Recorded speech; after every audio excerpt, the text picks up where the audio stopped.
सो जाए, 4 बज गए हैं।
दो मुझे। अरे 6 बज गए। पता है मुझे। बाबा की चाय बनानी है मुझे। ताई जा। नाश्ता भी देना है जोसेफ। और लौकी का जूस। फहीम चाचा। डायबिटीज की दवा भी मत करो। मीठी। अरे काम मुझे खुद करने बाबा। सुनो, गुड मॉर्निंग तो बोलते जाओ। गुड मॉर्निंग हो गया? जो छोड़ो मुझे।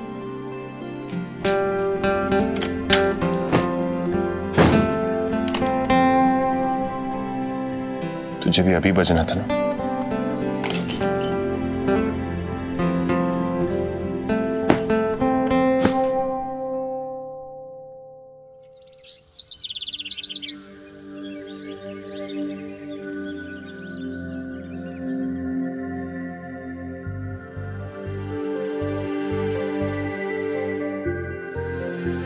तुम्हें याद है राधा, जब तुम मुंह फुला के बैठ जाया करती थी या उदास होती थी तो मैं ब्रेड पे स्माइल का फेस बनाता था और तुम यूं झट से हंसने लगती थी। याद है? याद है, सब कुछ याद है। आज मैं कितने सालों बाद तुम्हारे साथ ब्रेड जैम खाने वाली। पर क्या? इतने से ब्रेड जैम से हमारा क्या होगा? याद नहीं है, हम कुतुब मीनार बनाया करते थे ब्रेड जैम का। हाँ सही कहा तुमने। 1 मिनट रुको, मैं आता हूँ।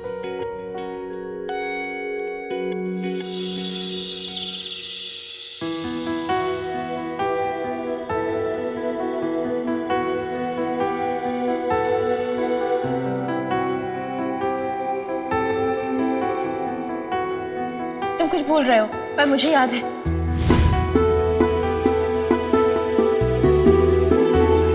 इसकी अब कोई जरूरत नहीं। तुम कितनी सही थी। आज वो दिन आ भी गए।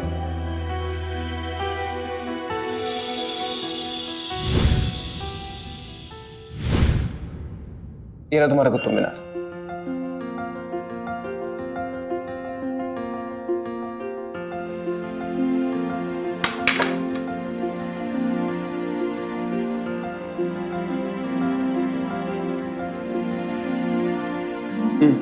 ये लो।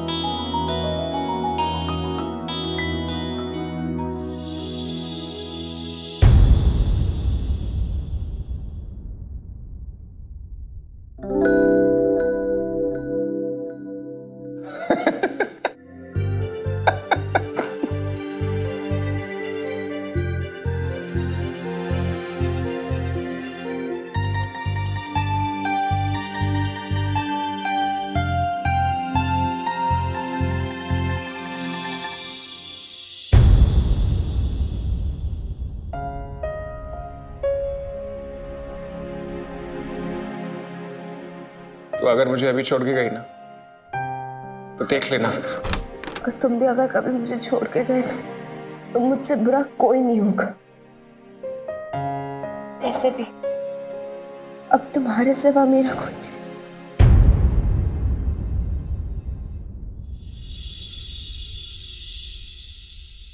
ओए मिस्टर आइंस्टाइन, ये वक्त इमोशनल होने का थोड़ी ना है, स्टूपिड। खुश होने का है। अब हम आ गए ना, अब देखना कैसे एक के बाद एक तुम्हारे सारे दुख छू मंतर होते चले जाएंगे।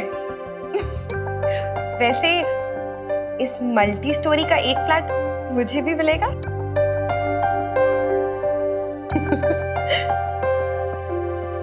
Thank you. मैं कॉफी लेकर आता हूँ। थैंक यू बनाना।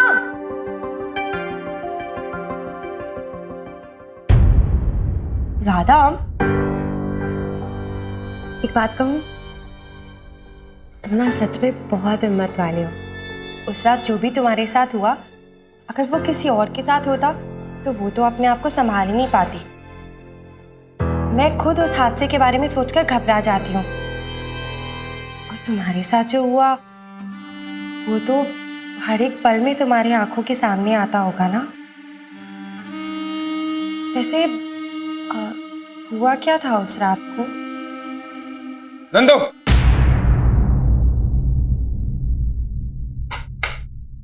तुम उस बारे में राधा से कोई बात नहीं करती, समझी तुम? हाँ, लेकिन मैं तो कहा ना मैंने कि उस रात के बारे में कभी कोई सवाल मत करना, और ना ही राधा के बारे में कहीं बाहर बात करना। समझ रही हो ना तुम? इतना भरोसा कर सकता हूं मैं तुम पे? हाँ युग,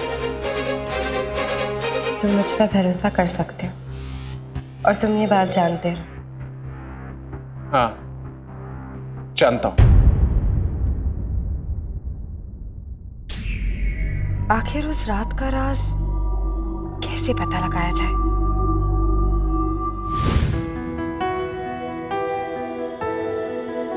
क्यों मैडम, आपको हमारे पास रात में नींद नहीं आ रही थी? ऐसी कोई बात नहीं है, मैं तो तेरे पास ही सोई थी।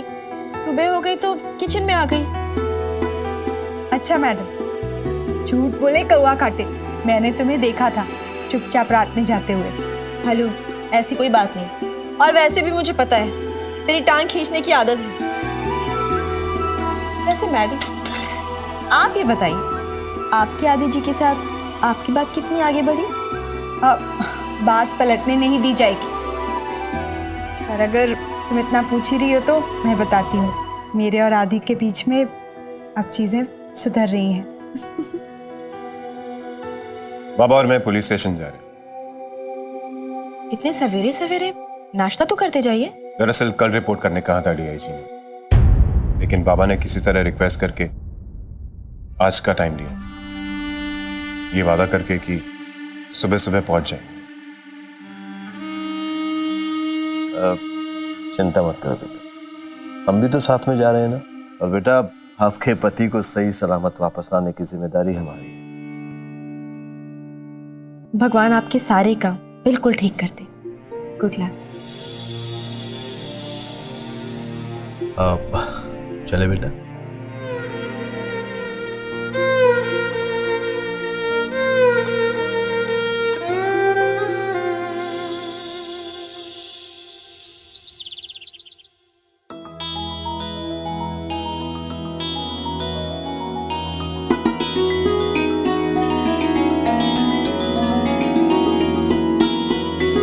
किस चीज की तैयारी हो रही है? पता चल जाएगा, पहले तू जल्दी से तैयार हो जा। हाँ? अरे युग बेटा, अच्छा हुआ जो तुम आ गए। चलो तुम दोनों तैयार हो जाओ, हमें तारा के घर जाना है। लेकिन क्यों आंटी? पता चल जाएगा, पहले तुम दोनों तैयार हो जाओ। आंटी, मुझे माफ कीजिए, मैं नहीं जा पाऊंगा। राधा यहाँ पर है, उसके साथ रहना जरूरी है, आप तो जानती हैं। समझती हूँ बेटा, ठीक है।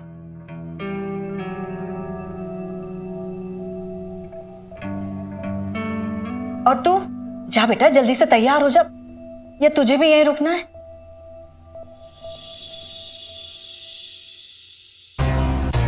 शेखावत भवन तो जाना ही होगा, जाकर देखना है ना कि आदि और उसकी बीवी के बीच में चल क्या रहा है, और उस रात का सुराग भी तो ढूंढना है। क्या हुआ, क्या सोच रही है? अरे कुछ नहीं, वो तैयार होती हूँ वहां जाके। वो पिस्तौल तुम्हारी नहीं थी, वो पिस्तौल किसी गुड्डन की है, और तुमने बयान दिया कि वो पिस्तौल तुम्हारी थी। क्यों झूठ बोला था तुमने? मैं नहीं चाहता था कि मेरी पत्नी को बिना किसी बात के पुलिस स्टेशन आना पड़े। बिना किसी बात के उसके पर्स में से पिस्तौल बरामद हुई है जो उसके जानकारी के बिना किसी और ने उसके पर्स में रखी हो सकती है, इसलिए मैंने वो झूठ बोला। ऐसा कह के तुमने अपने केस को बिगाड़ लिया। तुम खुद पैरोल पे हो, ऊपर से किसी दूसरे का गुनाह तुमने अपने सर पे ले लिया। रिया जी साहब, मैंने ये झूठ इसलिए बोला कि मुझे मेरी बीवी को एक मुसीबत से निकालना था, और अगर ये करने के लिए मुझे दोबारा झूठ बोलना पड़े तो वो मैं जरूर बोलूंगा सर। ये पिस्तौल वाला केस तो हम बंद भी कर रहे हैं, पर आइंदा मृत्युंजय तुम दोबारा किसी और का गुनाह अपने सर पे नहीं लोगे। या जी साहब, आप उसकी फिक्र मत कीजिए, मैं समझा दूंगा अपने बेटे को। अब बेटा चले।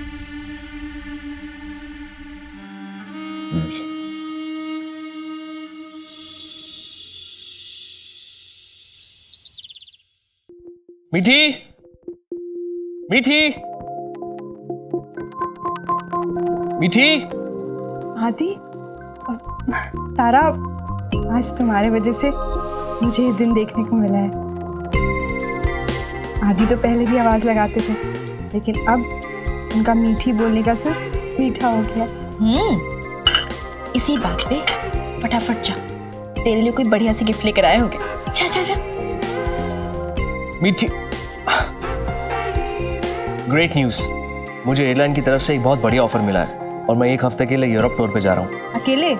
हाँ, आई मीन तुम वहाँ क्या करोगी?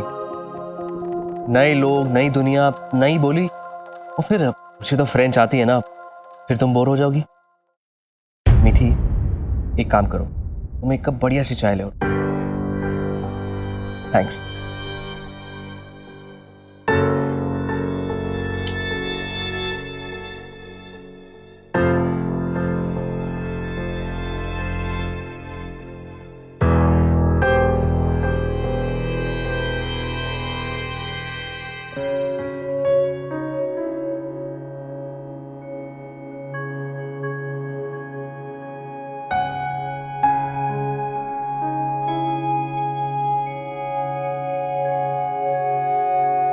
अरे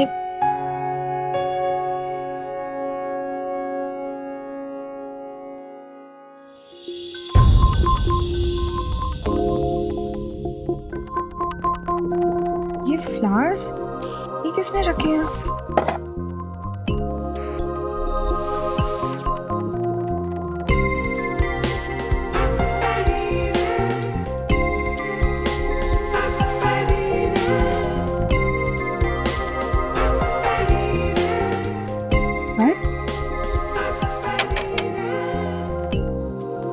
क्या बात है, मियाँ ने प्रेम पत्र लिखा है? हाँ, नहीं तारा, ऐसा कुछ नहीं है। अरे जरा हम भी तो देखें क्या कहता है तेरा दीवाना। नहीं है। दे ना मुझे।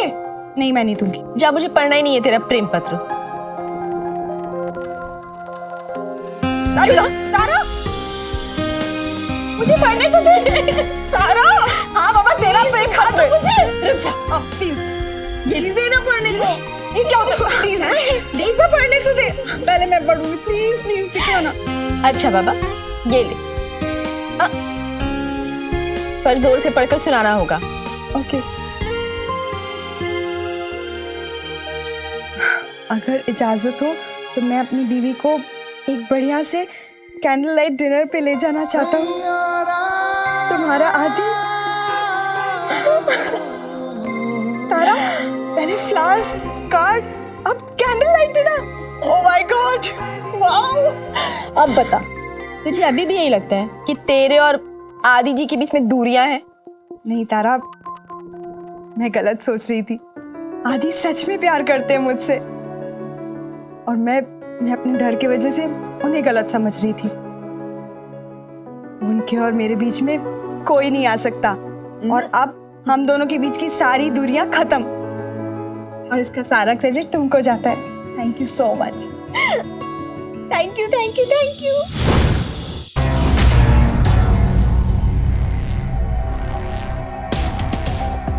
अरे नंदू, आप? नंदू, तू कब आई? अभी अभी माँ भी आई है। सच्ची? मैं माँ से मिलकर आती हूँ।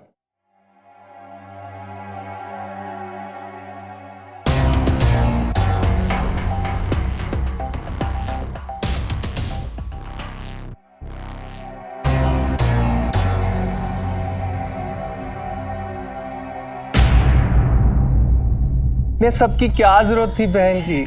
ज्यादा कुछ नहीं है, बस यूं।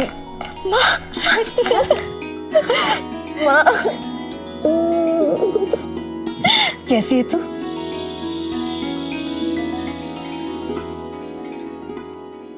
नमस्ते, खुश रहो बेटा। नमस्ते भाई साहब। नमस्ते। अच्छा लग रहा है ना आपको मृत्युंजय और तारा को इस तरह खुश देखते हुए? अब बैठिए ना। अब क्या लाऊं तेरे लिए? अरे कुछ नहीं चाहिए मुझे। अरे माँ, कुछ तो लीजिए। बेटी के ससुराल में पानी की एक बूंद भी नहीं पिएगी मेरी माँ, पाप जो चढ़ जाएगा। अच्छा ठीक है, तुम एक गिलास पानी पिला दे। अभी लाती हूँ। रुको, मैं लेकर आता हूँ। बैठिए, मैं लाता हूँ। नहीं, मैं लाता हूँ। दामाद से काम करवा रही है, अब तो पक्का पाप चढ़ेगा। ठीक है, तुझे जितना चिढ़ाना है चिढ़ा ले। आज मैं तेरी बात का बुरा नहीं मानने वाली हूँ। पर क्यों? क्योंकि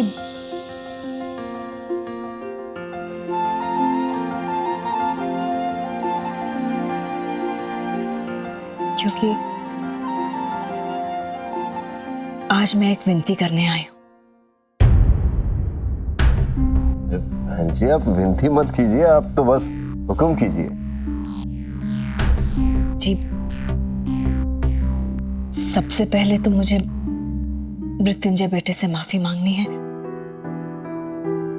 कि मैंने उसे गलत समझा। लेकिन अब मैं सब लोगों की तरह से समझ गई हूं कि ये गुनहगार नहीं है। पता नहीं मैंने तुम्हें समझने में इतनी देर क्यों की। जिस इंसान पर मेरी बेटी इतना भरोसा करती है, उस इंसान पर विश्वास करने में मुझे बिल्कुल भी मुश्किल नहीं होनी चाहिए थी। माँ जी प्लीज, पुरानी बातें भूल जाइए। ये सब कहने की कोई जरूरत नहीं। हाँ बहन जी, आप तो हमें बस वो हुक्म बताइए जो हमें पूरा करना है।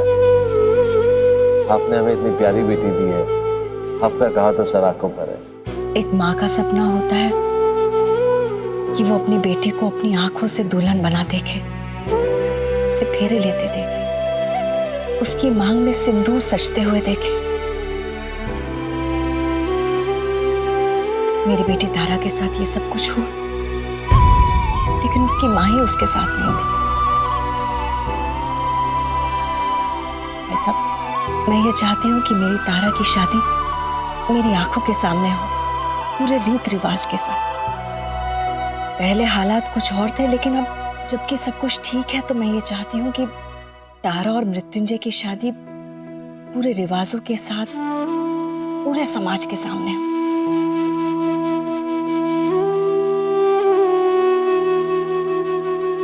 ऐसा मैं अपने हाथों से इन दोनों को आशीर्वाद देना चाहती हूँ और अपनी आंखों से इन दोनों को जन्म जन्म के बंधन में बंधा हुआ देखना चाहती हूँ। बस इतना ही। बहन जी, आपने तो हमारे मुंह की बात बोल दी। सबके आशीर्वाद से अगर विवाह होगा तो रिश्ता और भी मजबूत होगा। आपने अपनी ख्वाहिश रखकर हमें अपनी गलती सुधारने का मौका दिया है। अब हमें वक्त बर्बाद ना करते हुए जल्द से जल्द शादी की तैयारी शुरू कर देनी चाहिए।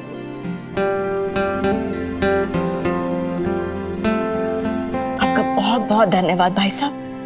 मैं तो बहुत हिचकिचाते हुए ये विनती लेकर आई थी, लेकिन आपने तो मेरी मुश्किल ही आसान कर दी। ठीक है, मैं शादी की तैयारियां शुरू करती। हाँ हाँ जरूर।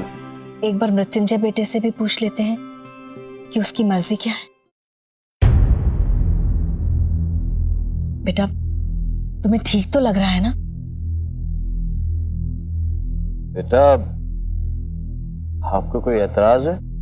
बाबा, वो मैं ये कहना चाहता था कि पतिदेव, जबान पटरी पर से खिसक गई है क्या? अरे ना बोला तो बोल दो ना।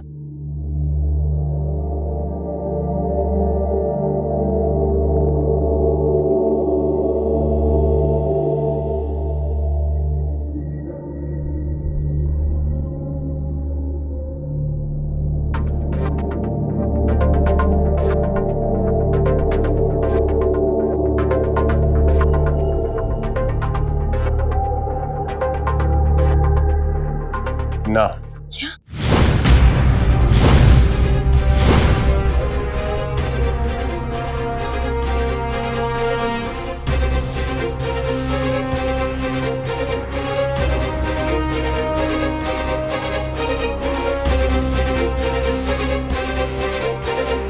मेरा मतलब हाँ है।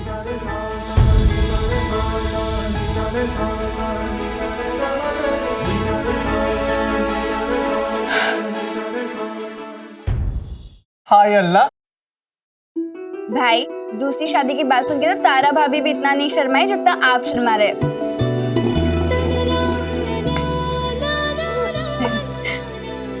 बेटा, तुम्हारा बहुत बहुत धन्यवाद। तुमने एक माँ का दिल रख लिया। ऐसा मत कहिए, मैंने आपको माँ कहा है। मेरी बस आपसे एक ही विनती है, इसे एक बड़ा आयोजन ना बनाया जाए। हाँ बेटा, मैं समझती हूँ और मुझे भी किसी को दिखाना नहीं है। बस घर के लोगों को यही काफी है और हमारे भगवान, इन सब का आशीर्वाद मिल जाए और क्या चाहिए। चलिए, बहुत सारी तैयारी करनी है और हमें भी तो दुल्हन वालों को बताना है कि हम दुल्हन को कितने प्यार से घर लेकर आते हैं, है ना? बाबा, मेरी भी ख्वाहिश है। बताइए ना बेटा। शादी के बाद बहुत दिनों तक मैंने इनसे नफरत की। इनकी शक्ल भी नहीं देखी मैंने, पर इस दौरान मेरी और इनकी दोस्ती उस अस्तबल में हुई। एक अजीब सा रिश्ता सा जुड़ गया उस अस्तबल से। इनके अंदर के असली इंसान को मैंने वहीं पहचाना। इसलिए मैं चाहती हूँ मेरी डोली उस अस्तबल से यहाँ आए। ऐसा ही होगा बेटा। सच? दूल्हे का घर ये हो जाएगा और दुल्हन का वहां। अब हमें एक भी पल बर्बाद ना करते हुए शादी की तैयारी शुरू कर देनी चाहिए, है ना? बाबा, काउंटडाउन बिगिंस। हंस लो मीठी, जितना हंसना है हंस लो, क्योंकि बहुत जल्द तुम आंसू बहाओगी। एक शादी मजबूत होगी और एक शादी कमजोर। एक शादी का शुभारंभ होगा और एक शादी का अंत। खुश रहो।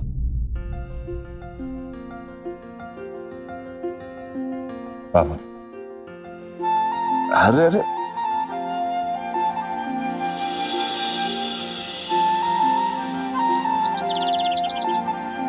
शादी मीरा और तारा की। वाओ! तारा की शादी मेरे हाथों से नहीं हो पाई, ये बात इतने दिनों तक मेरे दिल में फांस की तरह से चुभ रही थी। लेकिन अब उसकी शादी मेरी आंखों के सामने होगी। वो दुल्हन बनेगी और मृत्युंजय दूल्हा। भगवान, तेरा लाख लाख शुक्र है कि मेरी तारा को उसका प्यार मिल गया। मैं मिठाई लेकर आती हूँ। नंदू, चल मेरे साथ। कर लेना अपने आप। चल ना तू। अच्छा, माँ। अच्छा।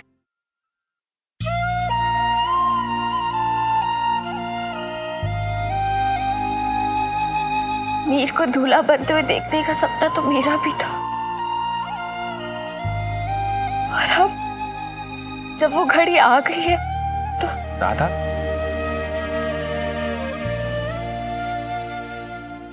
हाँ भाई। राधा, इस बार भी तुम मृत्युंजय को दूल्हा बनते हुए नहीं देख पाएगी। क्यों भाई? केस रीओपन हो रहा है और तब तक तुझे छुप के रहना होगा। पता नहीं उस घर में कैसी कैसी मुसीबतें मंडरा रही होंगी। पर भाई। राधा, समझा कर। मैं तुझे दोबारा नहीं खो सकता, प्लीज। ठीक है भाई, आप जैसा चाहो। मैं घर से कहीं बाहर नहीं निकलूंगी। ये ना बेस्ट सिस्टर वाली बात। नंदू, हाँ कहाँ रह गई? इधर आई माँ। अच्छा तू आराम से यहाँ रेस्ट कर।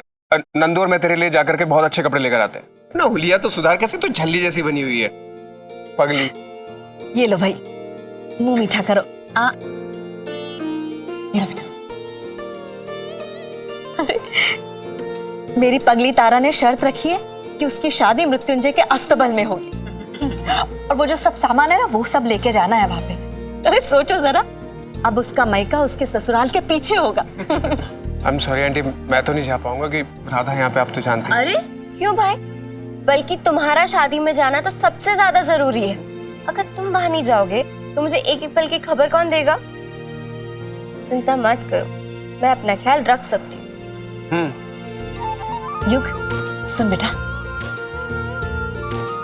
मीर को दूल्हा बने हुए मैं जरूर देखूंगी। भगवान ने भले ही मेरी मांग नहीं पूरी की, पर मीर की जिंदगी की इस खुशी के पल में मैं जरूर शामिल होंगी। भले ही वहां जाने में कितना भी खतरा हो, मैं वहां जरूर जाऊंगी। इतने दिनों से छानबीन चल रही है, कुछ पता चला हमारी जान के पीछे कौन पड़ा हुआ है? तो प्रताप सिंह जी, हमारी टीम पूरी मुस्तैदी से काम में लगी है। और नतीजा? वो जो पिस्तौल बरामद हुई थी उसका क्या हुआ? जी पता चल गया, तो पिस्तौल किसी गुड्डन नाम के गुंडे की है। लेकिन मिली तो हमारे भाई की बहू के बैग में थी ना, और मृत्युंजय ने कहा था कि वो उसकी है। मृत्युंजय ने अपनी पत्नी को बचाने के लिए ऐसा कहा। वो नहीं चाहता था कि उसकी पत्नी पुलिस स्टेशन जाए, लेकिन हमें पता चल गया है कि वो पिस्तौल किसी ने तारा के बैग में रख दी थी। अब दोनों आपके घर के, तो शक भी नहीं किया जा सकता। मन तो हमारा भी यही चाहता है कि हम ऐसा सोचें, पर हकीकत तो यही है कि दोनों बाहर के, एक अनाथ, दूसरी छोटी सी बस्ती की एक लड़की है। हालांकि दोनों ही के प्रति हमारे भाई के प्यार में कभी कोई कमी नहीं रही, लेकिन जैसा कि बुजुर्गों ने कहा है कि खून खून ही होता है, और आज के जमाने में जब अपने बेवफा हो जाएं, तो परायों से क्या उम्मीद की जा सकती है? सच कहूं तो जब से जयराज पर जानलेवा हमला हुआ है, हमें तो समझ ही नहीं आता कि किस पर यकीन करें और किस पर नहीं। खैर, आप सच्चाई का पता लगाइए, हो सकता है कोई बड़ा षड्यंत्र हो। मुजरिम चाहे घर का हो या बाहर का, सजा तो मिलनी ही चाहिए। और कानून के मामले में हम रिश्तों को नहीं मानते, अपराधी को जेल जाना ही होगा। जी हाँ, हम आपको खबर देते रहेंगे। बहुत बहुत शुक्रिया। अब आया ऊंट पहाड़ के नीचे, देखता जा मृत्युंजय, इस जाल से बच के निकलना तेरे लिए मुश्किल ही नहीं, नामुमकिन होने वाला है। देखे ना, मुश्किल है पर नामुमकिन नहीं। ये सारे कपड़े और ये जूते अगर मैंने इस बैग में फिट नहीं कर दिया ना, तो मेरा नाम भी मीठी नहीं। तो इतने सारे कपड़े क्यों पैक कर रही है? अरे अस्तबल जा रही हूँ मैं, लंदन नहीं। तारा, तुम्हारा और मृत्युंजय भाई का कोई भरोसा तो है नहीं, क्या पता वहीं जाके अस्तबल में ही रुक गए। और वैसे भी वो कोई आम अस्तबल तो है नहीं, वो तो तुम्हारा हनीमून स्पॉट है ना। मैडम, इरादे क्या है आपके? जेठानी को घर से बाहर निकालकर पूरे घर पर अकेले राज करना चाहती हो तुम? एक बात कान खोलकर सुन लो देवरानी जी, इस बार मैं वापस आने के लिए जा रही हूँ। ऐसी गार्ड बांध कर आऊंगी कि वो बाल की दुकान, मेरा मतलब है तुम्हारे मृत्युंजय भाई भी नहीं खोल पाएंगे। अब जल्दी से सामान पैक कर, माँ और नंदू आते ही होंगे। मुझे अस्तबल मेरा मतलब है मुझे मायके ले जाने के लिए। रुको भाई भाई भाई, क्या कहाँ जा रहे हैं? आप अंदर नहीं जा सकते। क्यों? वो क्या है कि जब तक आपके फेरे फिर से नहीं हो जाते तब तक तारा से ना ही आप मिल सकते और ना ही बात कर सकते। बात करना तो दूर, आप उसको देख भी नहीं सकते। क्या मजाक है फिर? भाई अब क्या करें, बड़े बुजुर्गों ने रिवाज बनाया, वो तो मानना ही पड़ेगा। इसलिए बेसब्री छोड़िए और जाइए यहाँ से। और वैसे भी जब तक शादी नहीं हो जाती, तारा तो पराई स्त्री है आपके लिए, और उसकी तरफ नजर उठाकर देखना भी घोर पाप है आपके लिए। जाइए जाइए जाइए ना, जाइए। ये क्या है? भाई ज्यादा चालाक मत बनो। अब हम इन्हें लेके अस्तबल जा रहे हैं, उसके बाद आप घोड़े पे आकर इज्जत से इन्हें लेके जाइए। तब तक के लिए खुदा हाफिज। अरे तारा, तुम कुछ बोलते क्यों नहीं? तारा कुछ नहीं बोलेगी। अच्छा, मेरी दोबारा बनने वाली ऑलरेडी पत्नी है, उसे कुछ बोलने तो दो मुझे। सुनो, मैं कुछ काम से बाहर जा रहा हूँ, थोड़ी देर में आ जाऊंगा। आपने बोला, उन्होंने सुन लिया। अरे अब जाइए जाइए। अब जाइए। अरे तारा, जाइए। तारा कुछ क्यों तुम लोग बेचारे को? ओहो बेचारा बेचारा।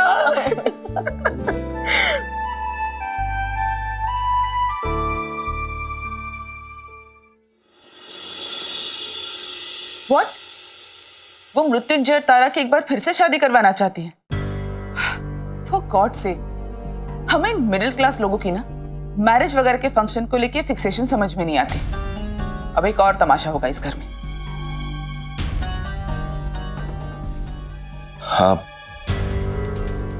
आप ऐसा मत कहिए निम्मू, आप भी तो एक माँ है। माँ के क्या अरमान होते हैं आप अच्छी तरह से जानती हैं। हमारी भी एक बेटी है, हम भी तो चाहेंगे कि उसकी शादी धूमधाम से हो। ठीक है, रचा लीजिए अपने बेटे की एक और बार शादी। हमें क्या है? हम आपसे एक वादा चाहते हैं। वादा? हम चाहते हैं कि हमारे खातिर इस शादी में आप अपने चेहरे पर मुस्कान लिए शामिल हो। ठीक है, जैसा आप चाहें।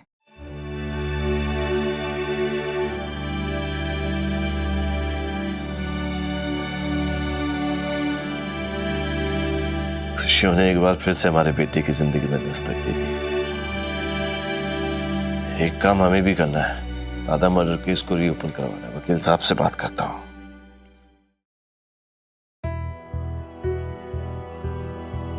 हेलो। वकील साहब, आज एक शुभ दिन है और हम चाहते हैं कि इस शुभ दिन में आप भी एक शुभ काम करें। राधा मर्डर केस रीओपन करवाने की एप्लीकेशन आप कोर्ट में दे दीजिए। जी? हम चाहते हैं कि असली मुजरिम जल्द से जल्द सलाखों के पीछे हो और हमारा बेटा हमेशा के लिए आजाद हो जाए। ठीक है ठाकुर साहब। जी।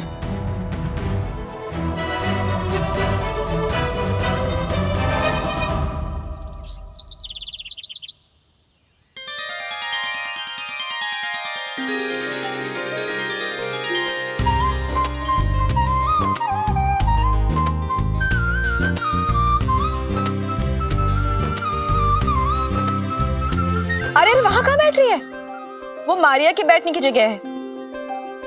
मारिया? दूल्हे की घोड़ी को नाराज करेगी क्या? चल तुझे बैठने की जगह बताती हूँ, वहीं बैठ भी जाना और सो भी जाना। कहाँ है? अंदर है, चल ना। अरे कुछ नहीं करेगी आज तो। दुल्हन है, हल्दी लगनी है आज तुझे। और जब लड़की को हल्दी लग जाती है ना, तब से लेकर फेरों तक उसे राजकुमारी की तरह से रखा जाता है। मेहमान जो हो जाती है वो ससुराल चली जाती है। पिछली बार तो तू अचानक से दुल्हन बनी और गायब हो गई, लेकिन इस बार मैं एक पल के लिए भी तुझे अपनी आंखों से ओझल नहीं होने दूंगी। अपनी आंखों के सामने तेरे फेरे करवाऊंगी। अपनी आंखों के सामने जब तक तेरे फेरे नहीं हो जाते और दामाजी आशीर्वाद लेकर तुझे नहीं ले जाते, तब तक तू मेरे आंखों के सामने रहेगी।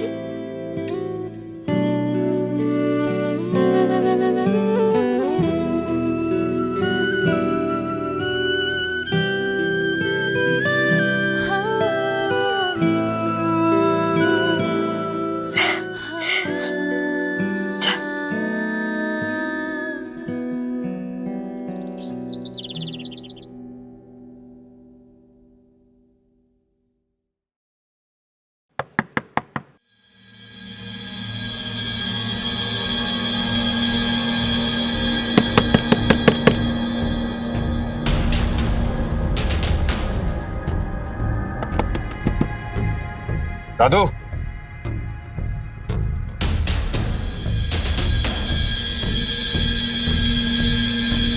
क्यों भाई, क्या बात है? किसे मिलने आए हो? जी यहाँ पे एक बुजुर्ग रहा करते थे, वो कहाँ है? अरे कोई नहीं रहता यहाँ पर। जो यहाँ रहता था ना, वो भी गायब हो गया। और जो इसकी देख रेख करने वाला वो रघु, वो भी भाग गया। मेरा 1 महीने का किराया भी गया। जी रघु जी ने एक लड़का रखा था उनके देखभाल के लिए, उनके भरोसे छोड़ के जाते थे उनको। वो कहाँ है, आपको कुछ पता है? राम जाने कहाँ भाग गया, पता नहीं। वो अकेला गया है या उनको साथ में लेकर गया है। जी आपके पास उस लड़के का कोई नंबर, अता पता? मुझे कुछ मालूम नहीं है भाई। अरे पैसा सुनिए तो कुछ अंदाजा होगा कि वो आखिरी बार आपने कब देखा था? अरे आपको बोल दिया ना, मुझे कुछ मालूम नहीं है। क्यों खाली फोकट पर परेशान कर रहे हो मुझे?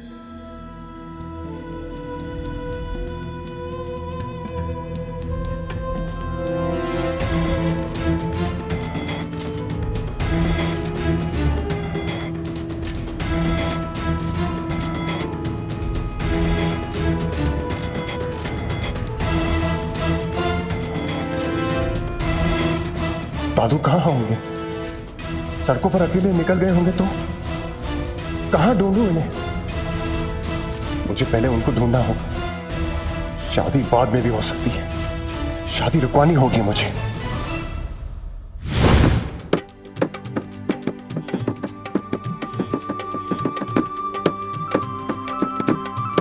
तारा ढोलकी बजा रही है, मैं फूलों की लड़ियां सजा रहा हूँ, और नंदू रंगोली बना रही है, और आंटी मिलनी के पैकेट बना रही है। ये था मेरी आंखों देखा हाल। अब सुन, फोन रख, मुझे बहुत सारा काम बाकी है। ठीक है, सुन, अपना ख्याल रखना और दरवाजा बंद करना। ठीक है, बाद में बात करूँगा।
नमस्ते, आइए अंदर आइए।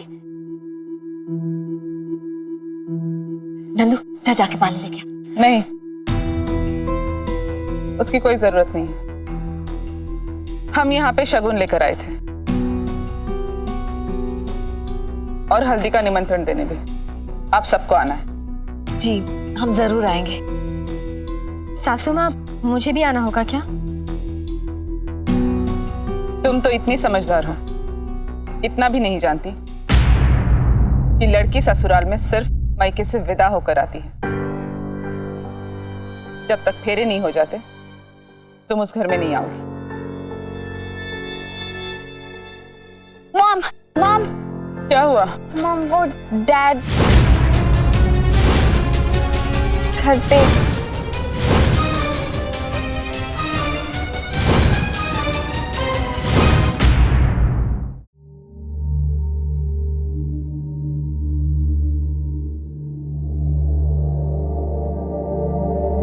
अरे बेटा, आप कहाँ रह गए थे? जानते हैं एक बाबा, आपसे कुछ कहना है। हाँ बोलो बेटा। ये शादी नहीं हो सकती। क्यों बेटा, क्या बात है? बाबा मेरी कोई मजबूरी है। मृत्युंजय,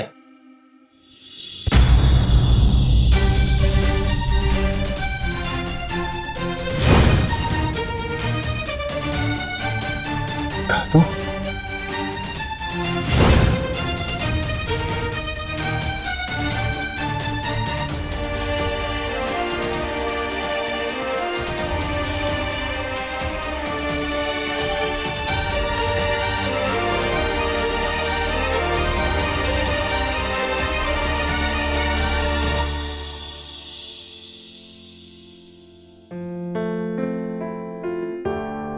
हैरान है ना बेटा, हमारा भी यही हाल था बेटा। मंदिर गए थे हाथ जोड़ने, घर में इतना शुभ कार्य हो रहा है और पता है हमें वहां कौन मिले? मेरे बाबा गुमसुम से बैठे थे ये मंदिर की सीढ़ियों में। बेटा हमें तो अपनी आंखों पर भरोसा ही नहीं हो रहा था कि हमारे सामने हमारे बाबा। बेटा ये भगवान का चमत्कार ही तो है, वरना हम तो सोच बैठे थे कि हमारे बाबा हमेशा के बाबा। खैर छोड़िए बेटा, आप ये बताइए कि आप शादी के लिए मना क्यों कर रहे? वो देखिए ना बेटा, हमारे गुम हुए बाबा हमें वापस मिल गए। ये भगवान का ही तो इशारा है हमारे लिए कि अब हमारे अच्छे दिन शुरू हो गए। बाबा का आशीर्वाद लेकर तुम शादी कर लो बेटा, मना मत करो। जी बाबा, ये शादी जरूर होगी, दादू के आशीर्वाद को लेकर होगी।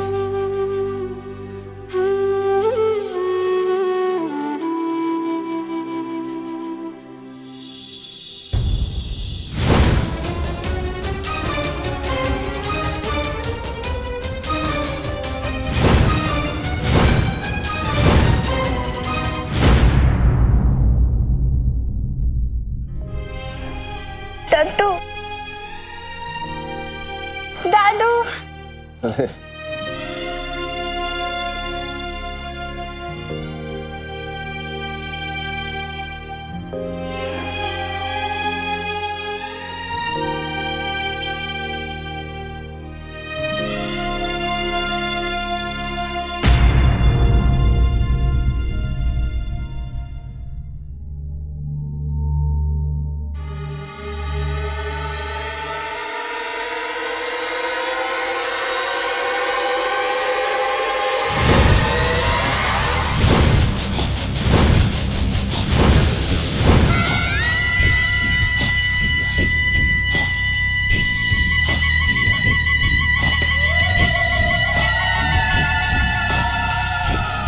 जिंदा कैसे?